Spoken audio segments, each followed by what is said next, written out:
अजित पवार अनंतात विलीन झाले। आज अजितदादांच्या अस्थी सावडण्याचा विधी देखील पार पडला। सर्व पवार कुटुंबियांच्या उपस्थितीत हा विधी पार पडला। अजित पवारांच्या अस्थी एकूण 5 कलशात भरण्यात आल्या। या अस्थींचं नेमकं कसं विसर्जन केलं जाणार आहे पाहूया। अजित पवार पंचतत्वात विलीन झाले। आज तिसऱ्या दिवसाच्या निमित्तानं अजितदादांच्या अस्थि विसर्जनाचा कार्यक्रम विद्याप्रतिष्ठानच्या मैदानावर करण्यात आला। अजित पवारांचे पुत्र पार्थ पवार आणि जय पवार यांनी धार्मिक विधींनुसार अजित पवारांच्या अस्थी संकलित केल्या। शरद पवार देखील अस्थि कार्यक्रमात सहभागी झाले होते। त्यांच्यासोबत अजितदादांचे थोरले बंधू श्रीनिवास पवार, चुलत बंधू राजेंद्र पवार, रणजित पवार, आमदार रोहित पवार आणि संपूर्ण पवार कुटुंब एकत्र आलं होतं।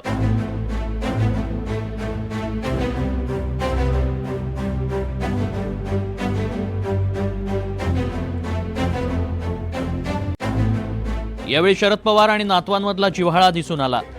अस्थि सावडण्याचा विधी सुरू असतानाच शरद पवार दाखल झाले। यावेळी पार्थ पवारांनी शरद पवारांना हाक मारून थांबायला सांगितलं।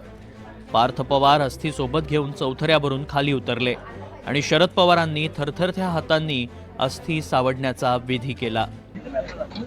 अजितदादांना जाऊन आज तिसरा दिवस आहे आणि तिसऱ्या दिवशीचा सावडण्याचा कार्यक्रम आता पूर्ण झालेला आहे।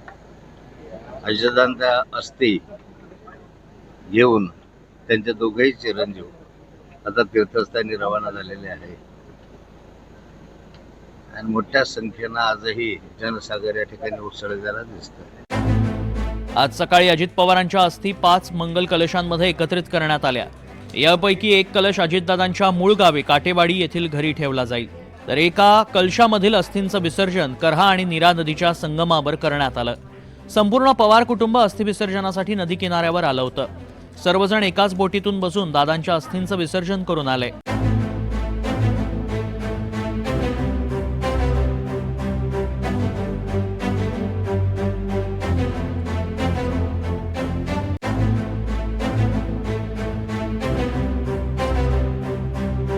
एका कलशामधील अस्थींचं विसर्जन विद्याप्रतिष्ठानच्या परिसरात केलं जाणार आहे।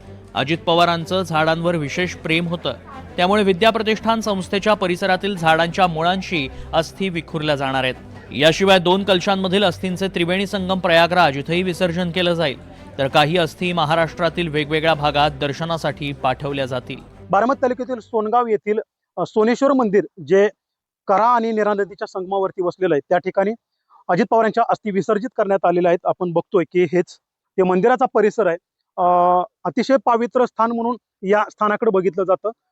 बारामती तालुक्यातील सोनेश्वर मंदिर जे आहे ते या मंदिरात नेहमीच अजित पवार दर्शनासाठी येत होते आणि त्यामुळेच एक पवित्र स्थान असं म्हणतात की पवित्र स्थानी जर अस्थींचं विसर्जन केलं तर आत्म्याला शांती लाभते आणि त्यामुळेच पवार कुटुंबियांनी हा निर्णय घेतला की अजित पवार यांच्या अस्थींचे विसर्जन जे आहे ते या करा आणि नीरा नदीच्या संगमावरती एका पवित्र स्थानी करायचं। एकूण 5 कलश करण्यात आलेले आहेत। त्यापैकी एका कलशाचं विसर्जन जे आहे ते या ठिकाणी अजित पवार यांचे ज्येष्ठ पुत्र पार्थ पवार यांच्या हस्ते करण्यात आलेलं आहे आणि इतर जे कलश आहेत ते देखील अशा पवित्र ठिकाणीच त्याचं विसर्जन जे आहे ते केलं जाणार आहे। की एक हुरहुन्नरी आणि शब्दाचं वजन असणारा, शब्दाचा पक्का असणारा नेता जो आहे तो एका अपघातामध्ये त्यानं अचानक एक्झिट घेतली, ही बाब अद्यापही लोकांना त्यावरती विश्वास बसत नाही आणि संपूर्ण महाराष्ट्र जो आहे तो या घटनेमुळे, दुःखद घटनेमुळे शोकाकुल वातावरणात बुडालेला आहे। देवा राखून, डेली टीव्ही मराठी, सोनगाव, बारामती।